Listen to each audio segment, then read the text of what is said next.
নমস্কাৰ দিন বিশেষত আজি দিনটো হিতানত আজি 17 জুলাই আজি গ্ৰিগৰিয়ান ক্যালেন্ডাৰ অনুসৰি বছৰৰ 198তম দিন অধিবৰ্ষত এয়া 199তম হয় আজি world day for international justice অৰ্থাৎ আন্তঃৰাষ্ট্ৰীয় ন্যায় দিৱস পালন কৰা হয় এই দিৱসটো 17 জুলাইত আন্তঃৰাষ্ট্ৰীয় অপৰাধমূলক ন্যায় ব্যৱস্থা প্ৰতিষ্ঠা আৰু ভুক্তভোগীৰ অধিকাৰৰ প্ৰসাৰৰ বাবে পালন কৰা হয় আজি আকৌ ওয়াৰ্ল্ড ইমোজি ডেও পালন কৰা হয় প্ৰতি বছৰে 17 জুলাইত বিশ্ব ইমোজি দিৱস পালন কৰা হয় এই দিৱসটোৰ উদ্দেশ্য হ'ল ইমোজিৰ ব্যৱহাৰৰ প্ৰচাৰ আৰু ই আমাৰ চৌপাশে সকলোৰে মাজত কঢ়িয়াই অনা আনন্দ বিয়পাই দিয়া আজি দক্ষিণ কোৰিয়াত সংবিধান দিৱস পালন কৰা হয় অৰ্থাৎ কনষ্টিটিউশন ডে অফ সাউথ কোৰিয়া আৰু স্লোভাকিয়াৰ স্বাধীনতা দিৱসও পালন কৰা হয় ইতিহাসৰ পাতত আজিৰ দিনটোৰ কি ঘটনা উল্লেখ আছে চমুকৈ জানিলো আহক আজিৰ তাৰিখত বহুকেইখন বিমান দুৰ্ঘটনাত পতিত হৈছিল প্ৰথমে আহিছো 1993 চনৰ এটা ঘটনালৈ 1993 চনত ফ্লৰিডাত হোৱা বিমান দুৰ্ঘটনাত আমেৰিকাৰ নৌসেনাৰ মিডশিপমেনৰ সৰ্বাধিক সংখ্যক লোক মৃত্যুমুখত পৰে এই দুৰ্ঘটনাটোত মুঠ 46 জন লোকে প্ৰাণ হেৰুৱায় আকৌ 1996 চনৰ আজিৰ দিনটোতে নিউয়ৰ্কৰ লং আইল্যান্ডৰ উপকূলত পেৰিছ অভিমুখী TWA Boeing 747 বিমানখন বিস্ফোৰণ হয় এই দুৰ্ঘটনাটোত বিমানখনত থকা আটাইকেইজন যাত্ৰী অৰ্থাৎ 230 গৰাকী যাত্ৰীৰ মৃত্যু হয় আকৌ 1997 চনৰ আজিৰ দিনটোতে হুছেইন শাস্ত্ৰনগৰ আন্তঃৰাষ্ট্ৰীয় বিমানবন্দৰৰ পৰা উৰণৰ পিছত চেম্পাটি এয়াৰ ফ্লাইট 304 বান্দুঙৰ এটা আৱাসিক চুবুৰীত দুৰ্ঘটনাগ্ৰস্ত হয় আৰু মুঠ 28 জন লোক মৃত্যুমুখত পৰে আকৌ 2000 চনত আজিৰ দিনটোতে লোকনায়ক জয়প্ৰকাশ বিমানবন্দৰ অৰ্থাৎ পাটনা এয়াৰপৰ্টৰ ওচৰলৈ আহি থাকোতে এয়াৰলাইন্স এয়াৰ ফ্লাইট 7412 হঠাতে পাটনাৰ এটা আৱাসিক চুবুৰীত খুন্দা মাৰে যাৰ ফলত 60 জন লোকে মৃত্যুমুখত পৰে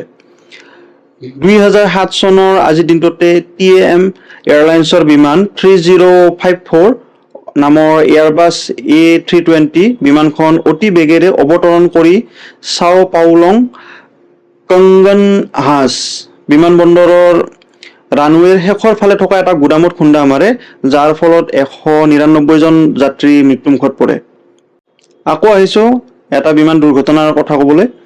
2014 চনৰ আজিৰ দিনটোতে মালয়েছিয়া এয়াৰলাইন্সৰ 17 নং Boeing 777 বিমানখন গুলিয়াই পেলোৱাৰ পিছত ইউক্ৰেইন আৰু ৰাছিয়াৰ সীমান্তৰ ওচৰত দুৰ্ঘটনাগ্ৰস্ত হয়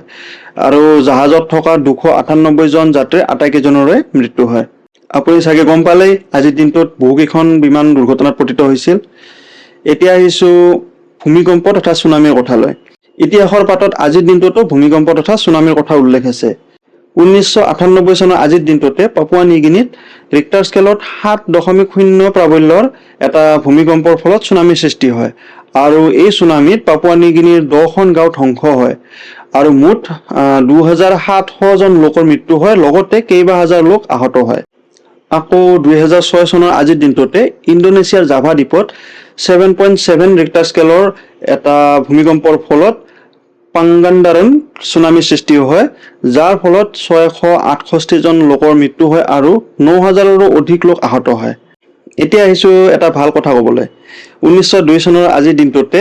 উইলিছ কেৰিয়াৰে নিউয়ৰ্কৰ বাফেলোত প্ৰথম এয়াৰ কণ্ডিচনাৰ নিৰ্মাণ কৰে আৰু সেই এয়াৰ কণ্ডিচনাৰৰ পিছতে এয়াৰ কণ্ডিচনাৰৰ জগতখনত ক্ৰান্তি আহে আৰু আজিৰ তাৰিখত আমি এনেকুৱা বহু ধৰণৰ এয়াৰ কণ্ডিচনাৰ বজাৰত দেখিবলৈ পাওঁ বা ব্যৱহাৰ কৰি আছো